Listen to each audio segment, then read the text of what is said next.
आसमां को जमी से मोहब्बत करने दे। आसमां को जमी से मोहब्बत करने दे। अपने जज्बातों को खुल के महकने दे। अपने तन्हाइयों को रुखसत कर, है मेरे यार आ मेरे पास, क्योंकि मेरे अंदर जज्बातों का शहर बसता है। नमस्कार दोस्तों, मैं आपका दोस्त आधा बनारसी, जो जज्बात जगाते। दोस्तों, मैं फिर आ गया हूँ एक नई कहानी के साथ। मेरा दोस्त मनोज मस्त। मुझे लगता है कि मस्त शब्द उसी के लिए बना होगा, बिंदास जिंदगी जीने वाला। कॉलेज में सबसे मस्त लड़का, टेंशन फ्री। आपको मैं बताऊं, जब वो एग्जाम का होता था, एग्जाम का पेपर देना होता था, तो आके कभी कभी पूछता था, यार आधा बता, आज यार वो लड़की आएगी ना, वो पास में बैठती है ना, अरे ये पेपर है यार, ये कैसा, कौन सी ड्रेस पहनूं। उसको अपने ड्रेस का ख्याल रहता। और दिन भर पढ़ाई तो कोसों दूर थी, फिर भी पता नहीं कैसे पास हो जाता था, ठीक ठाक नंबर भी ले आता था, लेकिन लाइफ मस्त। वो हमेशा कॉलेज में नए नए प्लानिंग करता था, पिकनिक के लिए ग्रुप अरेंज करता था, और लड़कियों से भी उसकी बहुत अच्छी दोस्ती थी। कभी शिवपुरी निकल जाना, वहाँ पर अंडा करी, चावल की पार्टी, रेत के मैदान में गंगा के किनारे बैडमिंटन खेलना, मस्त लाइफ। कॉलेज में कभी क्रिकेट टूर्नामेंट करवाना, कभी कोई मेहंदी कंपटीशन, कभी कोई कंपटीशन, और एनुअल डे पर तो बस उसके एक महीने पहले से ही तो मनोज बस प्लानिंग प्लानिंग प्लानिंग, बिल्कुल मस्त। और हैंडसम भी था, इसीलिए उसके फ्रेंड्स बहुत थे।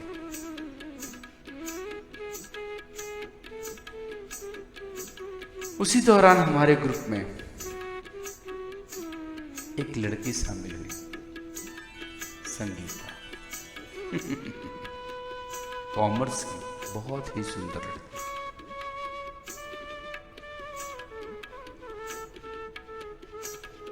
ये समझ में नहीं आ रहा था कि वो ग्रुप में कैसे शामिल हो गई, कब शामिल हो गई, क्योंकि हम तो सारे साइंस के स्टूडेंट, हमारा ब्लॉक अलग और वो कॉमर्स का ब्लॉक अलग, लेकिन फिर भी बातों बातों में एक दोस्ती सी हो गई, एक बॉन्डिंग सी हो गई, और वो भी बहुत बिंदास लड़की, बहुत अच्छी लड़की संगीता। खूब मस्ती किया करती थी, खूब मजाक किया करती थी।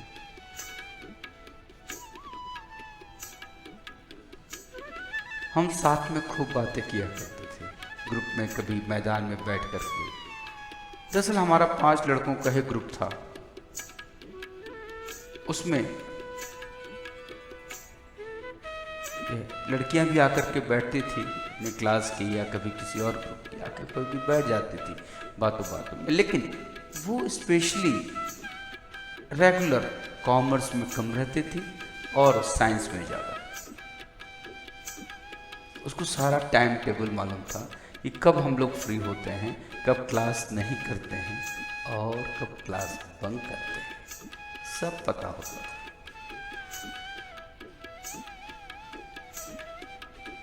अक्सर मनोज प्रोग्राम बनाता रहता था, कभी घूमने देहरादून निकल जाते थे, कभी शिवपुरी की ओर, कभी हरिद्वार के साइड में कनखल साइड में निकल जाते थे, और कभी तो रायवाला के पास रिजॉर्ट होता था, उसमें अक्सर ही पार्टी वो अरेंज कर देता था। बस कॉलेज की लाइफ मस्त कट रही थी। और संगीता, कहीं भी जाना हो बस घबराने का नहीं, मैं ब्रेड बटर, ऑमलेट या पुलाव कुछ जरूर बना कर लेके आती थी। बस इतनी घबराने की जरूरत है, मैं हूं ना। और जब भी कभी किसी ट्रिप पे जाना हो तो संगीता हम सारे लोगों, वो आ ही जाती थी। कभी कभी हम लड़के भी जाते थे तो भी वो जबरदस्ती हमारे ग्रुप में आते थे कि नहीं चलेंगे, मैं भी लड़का हूँ। वो यही बोलती थी कि मैं भी लड़का हूँ। और साथ में हम लोग को हम लोगों में अच्छी बॉन्डिंग थी। कभी एक दूसरे के मन में दोस्ती के अलावा कोई और भावना नहीं आती थी। संगीता तो बिल्कुल मतलब संकोच ही नहीं करती थी। मनोज कभी मजाक में कहता, यार तू खिला दे यार, बस वो हाथ से उसने ब्रेड ऑमलेट उठाया और मुंह में डाल देना, उसको जरा सा भी संकोच नहीं।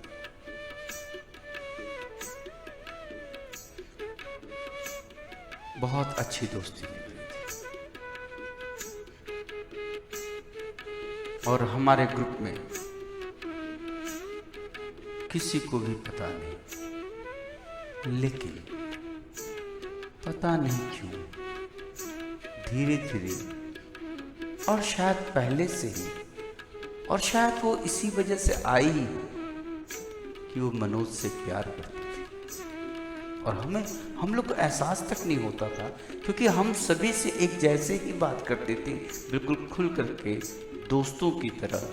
कोई कभी लगा ही नहीं कि वो मनोज से प्यार करती है। लेकिन मनोज अल्हड़ मस्त, उससे कोई फर्क नहीं पड़ता था। वो अक्सर किसी न किसी बहाने से मनोज के पास आती थी। कभी मनोज हमारे पास नहीं आता तो आके बोलती थी, यार मनोज कहाँ है, कुछ काम था।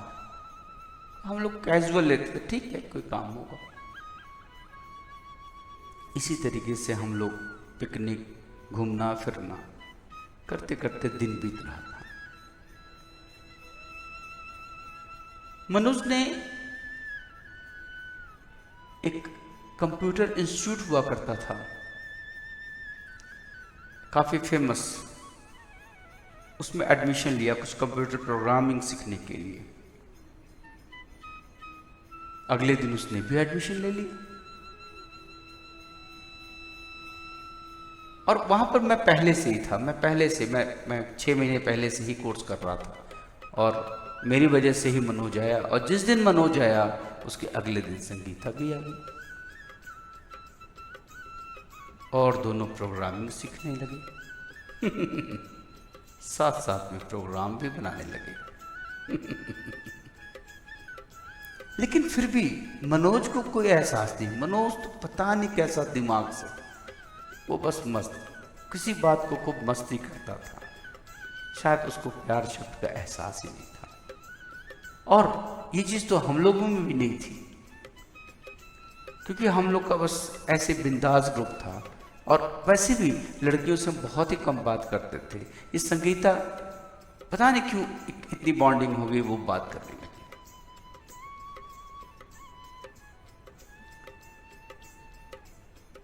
मनोज की बर्थडे पर वो अच्छे गिफ्ट लेकर के आती थी, अच्छे अच्छे ड्रेस पहन करके आती थी। मनोज से बातें, और हम लोग के समय हाथ पकड़ना तो बिल्कुल, दोस्तों में हाथ मिलाना तो नॉर्मल होता था।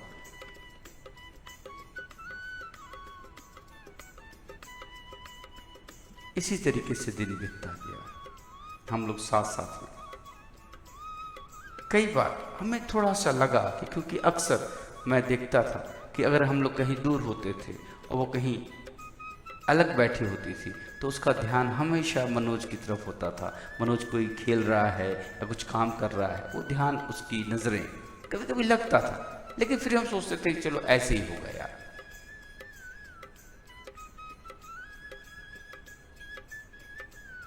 लेकिन एक दिन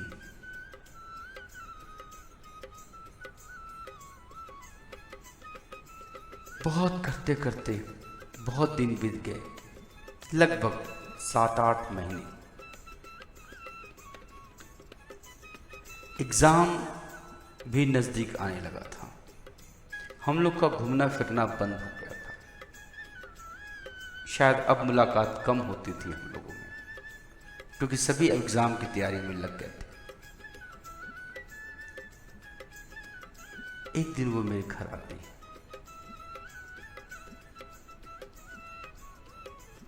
मैंने दरवाज़ा खोला। मैंने कहा, संगीता तू क्या है?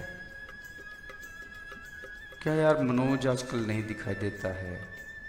मैंने कहा, यार उसको छोड़ो, पागल है यार।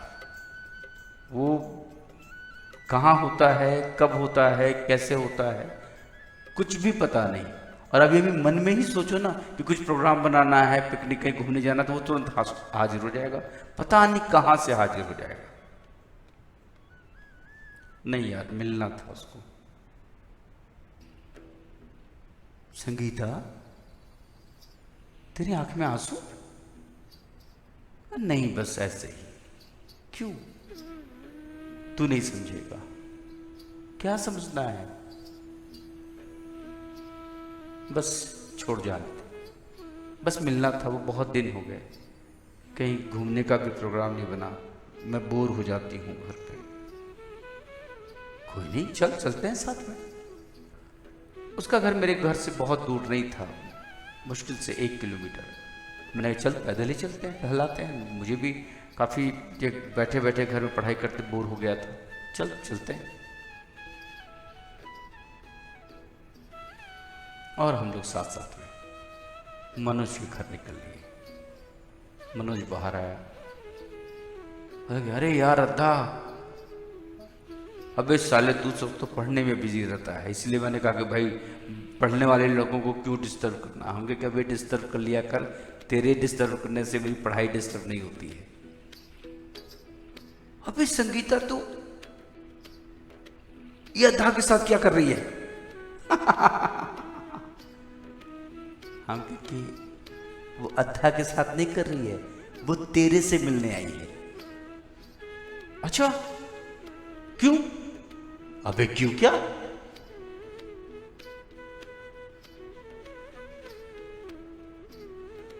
नहीं कहा कि अच्छा मैं चलता हूं, बाय, तू सब बात कर। अबे नहीं यार, नहीं जाएगा तू, साथ में चल त्रिवेणी घाट चलते हैं। हम कहे चल। हम लोग चले गए त्रिवेणी घाट। और एक कोने में घाट से थोड़ा अलग पत्थरों के पास में बैठ गए। मैंने, संगीता सुना कैसी बीत रही है? तो एग्जाम की तैयारी नहीं कर रही? यार बस घर वाले रिश्ते जुड़ रहे हैं। मैं, क्या हुआ, क्यों? क्योंकि बस फाइनल ईयर हो जाना है तो शादी कर देंगे। हम कि यार तू किस जमाने में पड़ी है? घर वाले के बोल, अभी जॉब करना है। क्या कर रही है तू? मनोज समझाने इसको। तो मैं क्यों समझाऊं? उसको करना उसके घर वाले हैं, वो बोलेगी, मैं क्यों बोलूं? और वो बड़े आशा भरी नजरों से मनोज की तरफ देख रही थी। मैं समझ गया। मैंने कहा, कमीने तू सुधर जा, बात कर ले इससे। तेरे दिमाग में भूसा भरा हुआ, तुझे कुछ भी समझ में नहीं आता। क्या नहीं समझ में आता? कि संगीता तू बोल दे, नहीं तो ये मार खाएगा मेरे से। संगीता ने कहा, यार छोड़ो था क्या, सभी कॉलेज में मुझे प्यार से अदा कहते थे। छोड़ दे यार, जाने दे।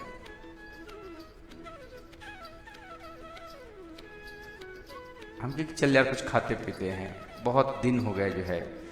अभी एग्ज़ाम में तो सभी बिजी हो जाएंगे, फिर कहाँ मुलाकात होनी है। फिर एग्ज़ाम के बाद फिर कौन कहाँ जो है, कौन एमएससी में यहाँ रहेगा, कोई ग्रेजुएशन के बाद चला जाएगा। कैसे? बोला कि नहीं, मनोज ने कहा नहीं, अभी एग्जाम के बाद पार्टी होगी, हम लोग पिकनिक चलेंगे शिवपुरी, कोई नहीं कहीं नहीं जाने वाला, पार्टी करके फिर जाएंगे, फिर डिसाइड करेंगे कौन कहाँ जा रहा है, फेयरवेल पार्टी होगी हम लोगों की। वो वैसे ही मस्त। फिर हम लोग अलग हो गए। संगीता धीरे धीरे छोटे छोटे कदमों से आगे बढ़ रही थी और बीच बीच में मनोज को देख भी रही थी। मुझे लगा कि मेरा कहना ठीक नहीं है, संगीता को खुद ही हिम्मत करनी पड़ेगी। और मैं जानता था मनोज को कि वो मस्ती कर सकता है, लेकिन इन चक्करों में तो नहीं पड़ेगा। वो एक जगह ठहर ही नहीं सकता। जो लड़का ऐसा हो, अभी उसको खबर लग जाए कि वो फॉरेनर्स का ग्रुप आ रहा है, वो दौड़ करके रिसीव करने पहुंच जाता था, कोई न कोई लिंक भिड़ा करके।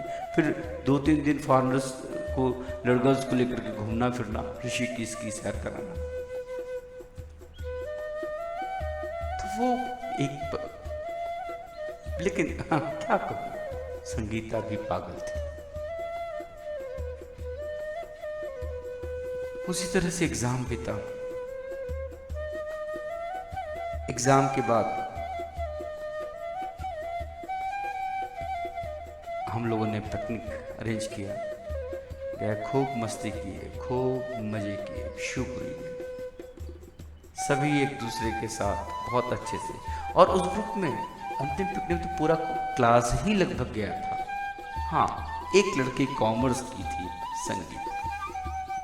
सारी लड़कियां, सारे लड़के, सभी खूब एंजॉय किए, खूब मस्ती किए। उसके बाद सभी ने एक दूसरे को उनकी डायरीज पर एक दूसरे के विषय में लिखा, सब कुछ हम लोग पार्टी किए, डांस किए। हम देख रहे थे। उसी में संगीता ने मनोज का हाथ पकड़ के डांस करने लगी और मैं मौका भी, मैं हट गया पीछे, मैं मौका भी देना चाह रहा था और उन्होंने खूब डांस किया। उसी के 2-4 दिन बाद मनोज के पापा का ट्रांसफर हो जाता है। मनोज दूर जाने लगता है। हम सारे दोस्त बहुत उदास, बहुत ज्यादा उदास। और संगीता, खैर हमें तो उसका पता भी नहीं चला, लेकिन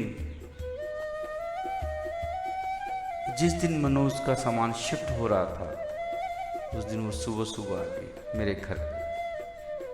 अच्छा चल यार, मनोज शिफ्ट हो रहा है, चल के मुलाकात करके आते हैं। मैंने कहा चलो।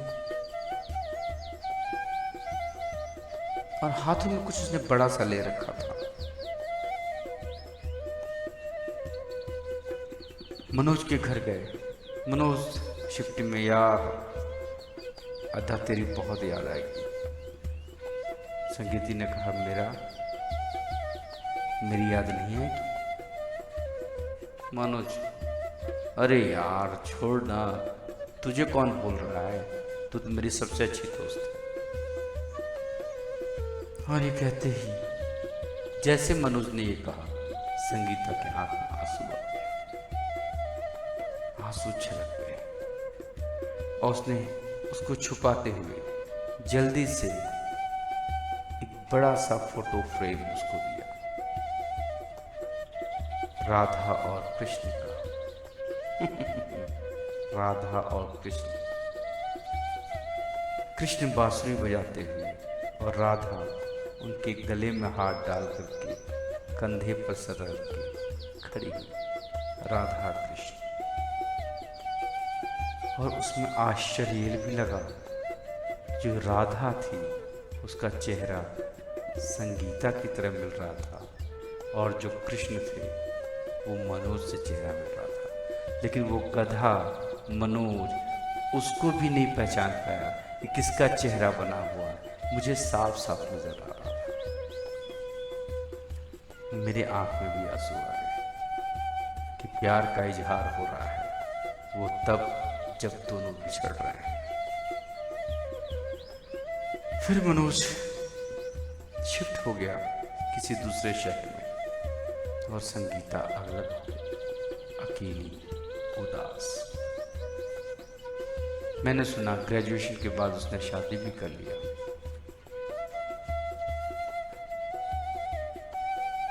क्या प्यार में जरूरी नहीं था कि इजहार कर देना? क्या ये एक तरफा प्यार नहीं था? और एक तरफा प्यार शायद दो तरफा हो सकता था, लेकिन अगर एक दूसरे से शेयर करते, ये शेयर क्यों नहीं किया गया? और इसका कष्ट संगीता शायद शादी के बाद वो भूल भी गई होगी, शायद अपने नए जीवन को बहुत अच्छे से व्यतीत कर रही होगी। लेकिन मनोज जैसा लड़का वो प्यार को क्यों नहीं समझ सका? संगीता कितनी अच्छी थी, कितनी भोली थी, उसका प्यार अधूरा रह गया। खैर दोस्तों, अगर आपको ये कहानी अच्छी लगी तो चैनल को सब्सक्राइब कर दिया करो यार, ताकि मोटिवेशन मिले और मैं नए नए जज्बात आपसे शेयर कर सकूं। फिर मिलेंगे दोस्तों अगली कहानी के साथ। आपका प्यारा दोस्त अद्धा बनारसी।